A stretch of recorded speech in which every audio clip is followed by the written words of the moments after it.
Oke. Baik. Terima kasih saya sampaikan kepada Mas Aryadi sama Mas Syafi'i. Ya sebenarnya namanya sama-sama imam. Tapi beliaunya bilang katanya lebih baik Aryadi sama Syafi'i. Oke, saya ikuti saja. Karena di sini saya junior. Seperti itu. Masa. Oke, jadi biar lebih santai Mas. Gak usah tegang-tegang amat. Jadi boleh perkenalan terlebih dahulu dari Mas Aryadi. Oke. Saya Aryadi. Saya alumni komunikasi Trunojoyo. Sekarang lagi kerja di posisi editor di salah satu perusahaan di Surabaya, di media juga, di SKN di Eden Partner. Ya berhubung ini kita membahas tentang media, jadi masih ada ranahnya saya untuk secara detail ya membahas tentang media itu seperti apa gitu. Dan media yang dulu dan sekarang positif negatifnya itu seperti apa, mungkin nanti kita bahas secara detailnya. Oke, cukup itu aja. Iya, terima kasih banyak. Untuk selanjutnya ya nggak etis dong kalau satunya disuruh perkenalan sama yang satunya diem aja gitu ya. Ya udah, langsung saja kepada Mas Imam. Ya, perkenalkan ya, saya Imam Syafi'i. Saya sekarang bekerja di kantor notaris dan PPAT. Saya di bagian PPAT. Terus yang kedua saya juga sebagai tutor di Yayasan Pendidikan salah satu yang ada di Kabupaten Lamongan ya. Terima kasih. Itu aja Mas. Iya, Oke. singkat aja yang penting. Singkat saja, yang penting bisa diterima. Iya. Berhubung kita kan hari ini kan rencananya mau membahas media nih Mas. Iya. Ya seperti yang kita tahu kan sosial media itu udah menjadi tren, udah menjadi gaya hidup dari remaja sekarang kan. Pandangan Mas aja deh terkait sosial media itu gimana? Oke. Dari Mas Imam Syafi'i, Mas Aryadi dulu. Agak bingung. Pertama ya. Iya ya, soalnya namanya sama-sama imam gitu loh. Oke. Kalau menurut saya pribadi sih media sosial ya sekarang dengan yang dulu itu sangat berbeda ya menurut saya. Iya. Karena memang dulu itu kayak misal kayak Instagram, WA itu masih belum ramai ya, sekarang. belum. Apalagi sekarang sudah ada TikTok. Iya. TikTok kan. Kita bisa mengakses video apapun di sana. Jadi apalagi sekarang kalangan remaja bisa dibilang era milenial ya. Iya. Tidak banyak orang menyaring dulu informasi ataupun konten tersebut dan langsung mendistribusikan kepada khalayak luas tanpa tahu itu dari mana, terus kontennya positif atau negatif dan sebagainya, dampak apa yang ditimbulkan konten tersebut itu di era yang sekarang itu masih banyak yang saya dapatkan belum bisa berpikir sampai sejauh itu. Ya, lebih tepatnya mereka itu pokoknya di feed-nya itu ada. Nah, ya Iya kan? gitu. Ya. Jadi yang lebih ditonjolkan itu apa sih yang menarik menurut netizen gitu. Iya. Oh, kira-kira yang menarik seperti ini ya. Langsung aja di-up gitu loh. Tanpa berpikir, ini kok dampaknya apa ya? Ini dampaknya apa ya kepada orang lain? Misal ada konten-konten yang berbau ya mohon maaf ya pornografi dan sebagainya. Misal kita yang melihat kaum hawa yang memakai Iya, itu daya tarik bikini atau apa ya. Mungkin kita sebagai manusia normal mungkin akan bilang oh ya itu bagus, cuma kalau kita berpikir lagi dampaknya itu dalam kajian Islam ya memang tidak boleh. Itu kalau kita bicara tentang Islam. Itu menurut saya kalau media sosial masa kini dan masa lalu. Kalau masa lalunya itu seperti apa? Masa lalu itu bagi saya itu karena saya dulu juga pernah merasakan Instagram itu tidak seheboh sekarang dan TikTok juga tidak seheboh sekarang. Iya. Padahal TikTok dulu pernah di banned Iya, oleh banned. Kominfo kan. Katanya lebih banyak konten negatifnya. Nah, tetapi kenapa sekarang dimunculkan lagi ya? Bahkan yang dulu pernah viral di TikTok siapa anak cowok itu? Bowo TikTok itu ya. Iya, Bowo. Yang kayak gini-gini Iya. ya. Itu kan dia pernah bilang kan saya kemarin tuh bilang saya sudah basah, kalian baru terjun. Iya. Saya sudah basah, saya sudah kering. Iya, Saya kering. sudah kering, kalian baru terjun. terjun. Ya, kalian baru terjun. Ya. Itu kan bisa dikatakan bahwasanya aku sudah paham, tapi kalian baru memasuki itu. Nah, tapi netizen langsung banyak yang komen kan, kamu karena TikTok itu bla bla bla bla bla bla gitu. Tapi sekarang endingnya TikTok banyak Jadi yang tren, ya ada yang memakai kalau positifnya ya, ada yang memakai sebagai marketing, terus ada yang branding juga. Tapi ada sisi negatifnya, banyak konten-konten yang menurut saya itu ya ke arah pornografi juga sih, karena memang ya seperti yang saya jelaskan tadi. Oke, mungkin itu media sosial kini dan dulu. Nah kalau itu kan tadi sudah penjelasan dari Mas Imam Aryadi ya terkait sosial media. Nah kalau dari Mas Imam Syafi'i sendiri melihat konten-konten yang seperti itulah dari ranah Mas Imam, kayak pandangannya iya gimana Mas? Ya untuk di era milenial sekarang ya, karena akses informasi ini sangat mudah didapat ya. Bahkan untuk kalangan umur-umur tertentu, kalau zaman dulu mungkin dengan perekonomian atas lah, semua bisa mengakses. Kalau dulu katakanlah hanya untuk kalangan tertentu, tapi sekarang anak SD mulai dari TK PAUD sekarang sudah pegangan HP semua, sudah akses internet mudah ya didapat, semua bisa mengakses. Katakanlah yang belum konten itu yang belum cukup umur bisa dapat diakses dengan mudah. Nah itu makanya kalau dari segi agama maupun norma yang ada di Indonesia, ketika ada norma katakanlah konten-konten yang tidak sesuai dengan umur mereka, itu pasti sudah katakanlah bukan ranah mereka, bukan konsumsi mereka sebenarnya. Makanya kita perlu katakanlah menelaah atau apa, perlu adanya aplikasi cerdas. Buat apa? Menelaah supaya anak itu sesuai dengan konsumsi umur mereka, jangan yang melebihi umur mereka. Itu kalau dari segi pandangan saya. Karena apa? Akses informasi sekarang sangat mudah didapat. Kalau akses yang mudah didapat itu kita bisa nggak nyalain salah satu orang itu atau gimana? Apa karena kontennya itu emang udah menjadi konsumsi umum? Atau kan gini Mas, ketika konten tersebut udah masuk sosial media, ya, otomatis kan udah katanya udah layak dikonsumsi. Padahal secara nyata hal tersebut kan masih ada yang perlu difilter, ada yang belum pantas untuk ditampilkan ke anak-anak gitu kan. Nah, kira-kira kalau hal tersebut itu yang salah itu siapa? Orang tuanya atau gimana? Yang pertama kita nggak saling menyalahkan ya, penting kita ini saling koreksi. Untuk terkait yang pertama, memang kontrol itu ada pada orang tua. Adanya apa? Pembatasan akses informasi. Kalau anak sekian, jangan terlalu dipegangi katakanlah aplikasi yang terlalu dewasa atau apa, sehingga dipaskan dengan umur mereka. Misalnya dengan aplikasi game itu pun harus game yang mengedukasi, jangan yang game berbau kekerasan atau apa. Dan terus yang kedua, filter dari pemerintahan itu harus lebih memfilter. Filter apa? Aplikasi yang sesuai dan sudah ada standar. Karena kalau di televisi kan ada KPAI, Komisi Penyiaran Indonesia kan. Jadi konten-konten yang tidak sesuai dengan nggak layak untuk jadi konsumsi publik pasti akan di-cut. Jangan diteruskan. Sehingga apa? Ada terjadinya kontrol dari pemerintahan juga. Terus dari orang tua pun memfilter. Terus ada edukasi dari katakanlah lembaga pendidikan mereka bahwa konten-konten seperti ini itu tidak layak untuk kalian. Kalian cukup mengonsumsi yang sekiranya bermanfaat. Karena apa? Jika nantinya mereka mengonsumsi yang tidak sesuai dengan umur mereka, akan merubah pola pikir pendewasaan yang lebih cepat kalau menurut saya. Oke, itu udah lah. Anggap aja itu stimulus ya untuk sosial media itu sendiri.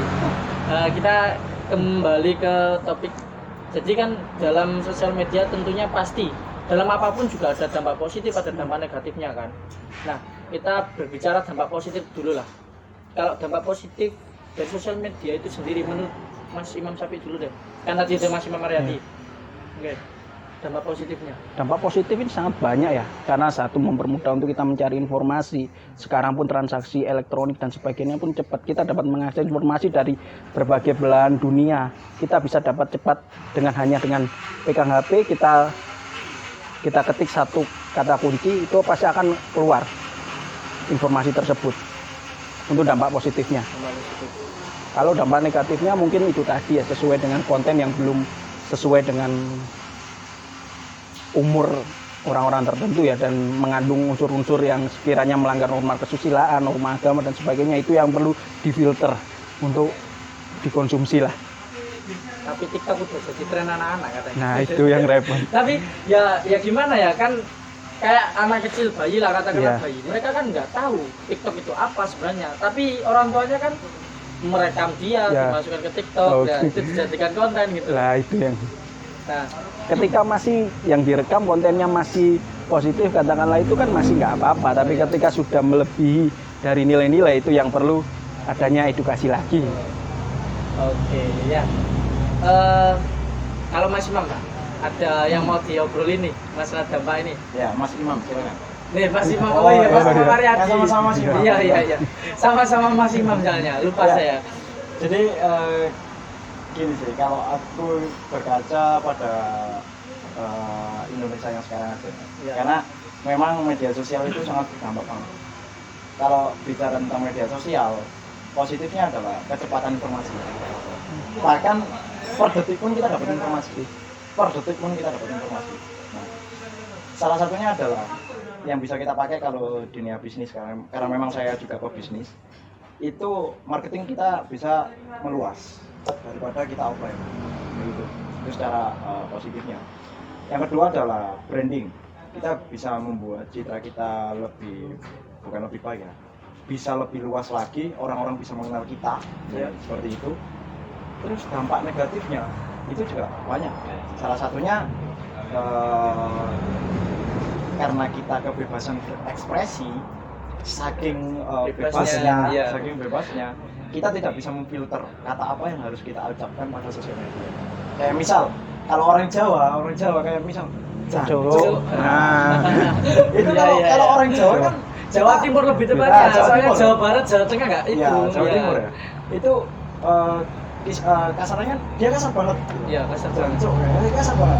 Tapi menurut orang Jakarta ya biasa aja. Biasa aja. Nah, namun kalau kita bicara dengan sesama orang Jawa Timur, kita di media sosial, terus tiba-tiba bilang jancuk, kita bisa aja dipidanakan. Karena itu juga melanggar undang-undang ITE. Kata kasar, terus menyinggung orang lain.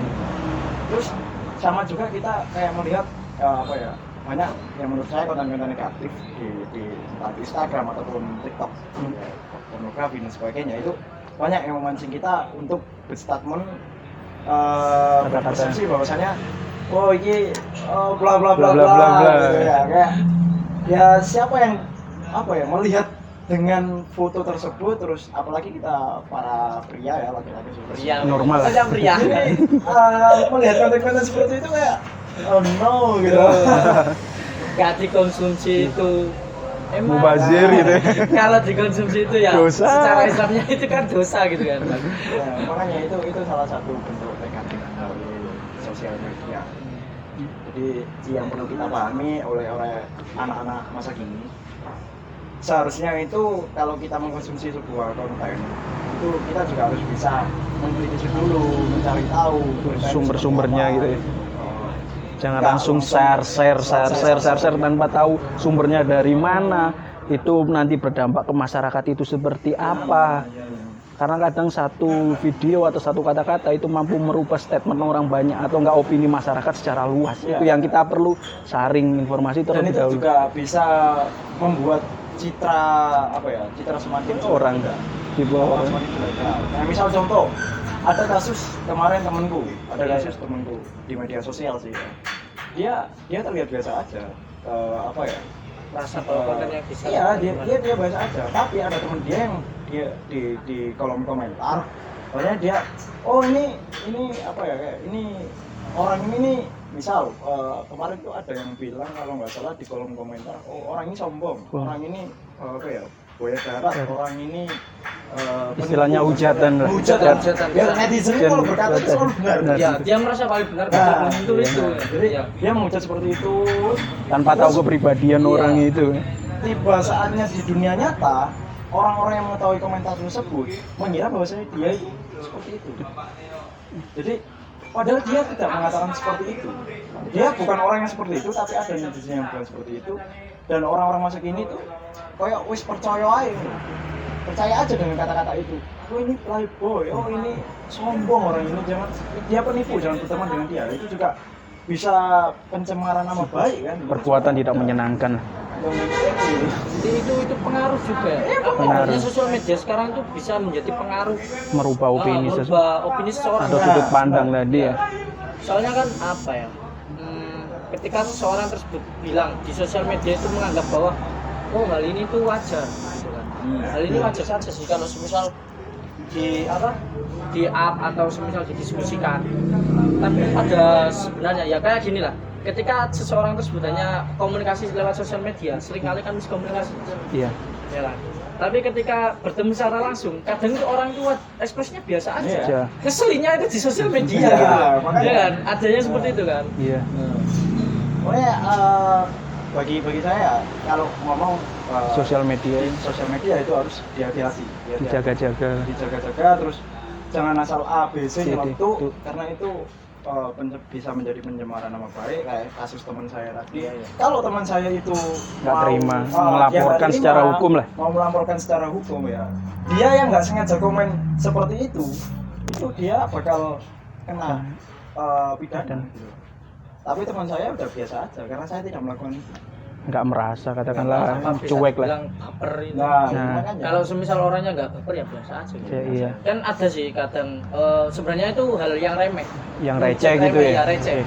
Orang yang ngetik atau menuliskan itu di sosial media atau berkomentar berpendapat di sosial media kan dia merasa remeh hanya bilang seperti ini. Iya. Tapi kan ada seseorang yang merasa baper dan itu bisa menyebabkan pidana kan. Bisa. Itu apa ya? Salah satu kebebasan berekspresi. Iya sih. Iya. Itu salah satu kebebasan berekspresi yang tanpa filter menurut saya. Ya kita memang bebas berekspresi. Negara kita negara demokrasi. Kita bebas berekspresi. Tapi kalau kita bebas berekspresi tanpa adanya filter, ya ujungnya nanti ke ranah hukum. Pidana lah. Pidana. Jadi kalau meskipun kita bebas berekspresi ya jangan sebebas apapun kita bicara gitu. Kita harus punya filter pada diri kita sendiri. Ya seperti analogi gini, pasal 28 kan Undang-Undang Dasar Iya, iya. tentang kebebasan berpendapat secara lisan ataupun sekarang kita bilang bebas secara di media sosial lah. Tapi dalam artian kalau kita punya analogi, kata kita analogikan kelas itu isinya 30 orang. Tapi kita dengan hebatnya, kita miliki sendiri, otomatis kita akan melanggar hak-hak yang 29 orang. Kan kita bisa gitu. Makanya kita perlu adanya istilahnya warga negara itu punya hak dan juga punya kewajiban. Mana yang hak kita dan mana yang kewajiban kita. Kalau kita punya hak, katakanlah memiliki barang atau apa, tapi kita juga punya kewajiban untuk menghormati orang lain. Jangan bicara seenaknya yang bisa mencederai atau melukai hati orang tersebut. Baik secara katakanlah kalau media sosial kita ngetik-ngetik yang sekiranya menghujat atau menjelekan dia, itu kan sudah nggak etis kalau saya ngomong ya. Iya, iya. Baik, ya kita lanjut lagi ya. Kan tadi kita udah bahas terkait sosial media gimana, kemudian dampaknya apa aja gitu kan, dampak positif, dampak negatif. Nah di sini tuh saya ada satu kayak satu berita gitu mas. Nah di sana itu memuat seorang anak, ya kan? Seorang anak melaporkan ibunya atas dasar katanya kekerasan. Atas dasar dia ingin mencari keadilan, tapi aku bisa dibilang ini suatu hal yang salah sih dalam hal mengambil itunya. Nah, kira-kira itu gimana mas? Maksudnya apakah pantas seorang anak melaporkan ibunya sendiri atas dasar kekerasan? Ya kalau bisa saya bilang sih itu bukan kekerasan sih. Ya. Paham. Kayaknya berita ini pernah aku dengar di salah satu media sosial ya. Iya. Kalau menurut saya, ya ini adalah salah satu bentuk di mana kita salah memanfaatkan media sosial. Ya. Salah memanfaatannya salah.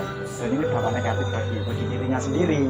Karena setahu saya ini pernah muncul di media sosial itu banyak hujatan-hujatan netizen. Nah, dan menurut saya pribadi sendiri juga, kamu pun sekejam apapun orang tua itu, ya kita tidak pantas untuk melaporkan kepada polisi. Nah, kalau kejamnya dari kecil udah Ya, dikejam makanya gitu kan. ya, saya dari kecil juga pernah dipukul.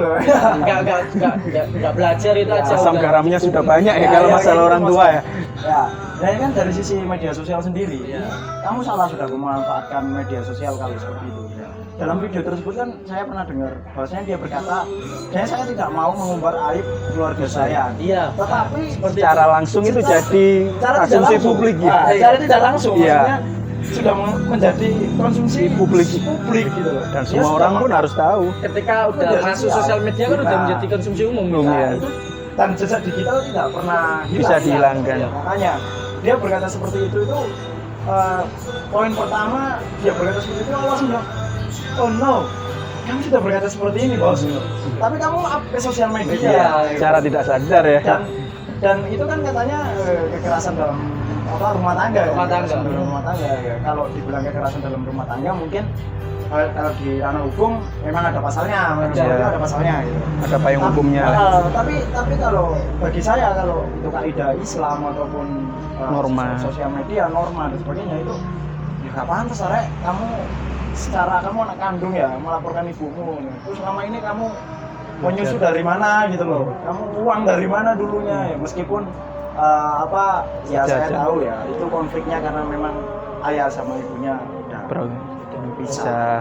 Jadi kayak berdampak. Ya menurut saya itu adalah kesalahan pemanfaatan media sosial di era sekarang. Ya tanpa pikir panjang melaporkan dan sebagainya. Upnya di sosial media, dikonsumsi umum dan semua orang bisa berkomentar. Nah itu kan kalau dari sisi media ya. Kalau mungkin dia nggak mau mengumbar aib, ya mungkin bisa dilaporkan dengan cara dia sendiri. Kalau memang mau melaporkan, nggak perlu buat video. Nggak perlu gitu. Sampai dia buat klarifikasi dan sebagainya kan ya. Menurut saya nggak apa-apa kamu buat klarifikasi itu sah-sah saja karena itu kebebasan kamu berpendapat. Kebebasan kamu itu caranya aja gitu loh, yang aneh gitu loh. Menurut saya itu sah-sah saja, nggak masalah. Tapi ya itu tadi, kembali ke norma, kembali ke pribadi kamu, bahwasanya itu orang tua kamu dan sebagainya. Tapi endingnya pada kasus tersebut kan mereka damai. Sih. Menurut saya seperti itu. Norma, Mas. Iya. Kita kembali lagi ke norma itu. Iya. Ke seorang anak dengan ibu. Norma. Langsung aja Mas, normanya gimana sih? Aku sebenarnya berbicara norma ya. Dari SD itu ada beberapa. Ada banyak norma. Iya. Jadi kita emang kalau belajar hukum dari kelas SD kan udah ada sih dijelasin norma agama, norma apa sih itu. Tapi tetap aja kan nggak ada yang masuk. Mungkin pas waktu tidur mungkin ya, pas waktu dijelasin norma ya. Mungkin aja. Jadi kalau bicara masalah norma terkait masalah ini ya, bisa dibilang kasus ini ya, ini sebenarnya ini bertentangan dengan norma agama ya. Meskipun sejahat orang tua itu kita nggak boleh melaporkan gitu. Katakanlah kalau misalnya dia pengen masalah ini nggak sampai katakanlah buka aib keluarga dia, lebih baik kan bisa selesaikan secara kekeluargaan, diskusi apa, mencari jalan tengah. Biar apa? Biar hanya keluarga saja yang tahu masalah ini. Kalau dia bicara seperti itu, tapi kalau dia nyangkutnya dalam masalah terkait masalah hukumnya, dalam artian dia kepingin cari keadilan, monggo, itu hak dia sebagai itu. Benar. Selama belum terjadi proses dari itu ya, masih dicari barang bukti atau apa. Jika tidak terbukti bersalah kan nggak bersalah ibu. Tapi misalnya kalau terbukti bersalah, katakanlah bisa dipidana ya, biarkan proses hukum yang berjalan. Iya. Kalau dia menuntut keadilan, tapi jika dilihat dari hati nurani, apakah tega seorang anak memidanakan orang ibunya sendiri, kayak gitu loh. Kalau semisal ibunya menuntut terkait hal apa yang sudah diberikan dari sejak kecil kan ya bisa seharusnya. Tapi nggak mungkin. Nggak mungkin.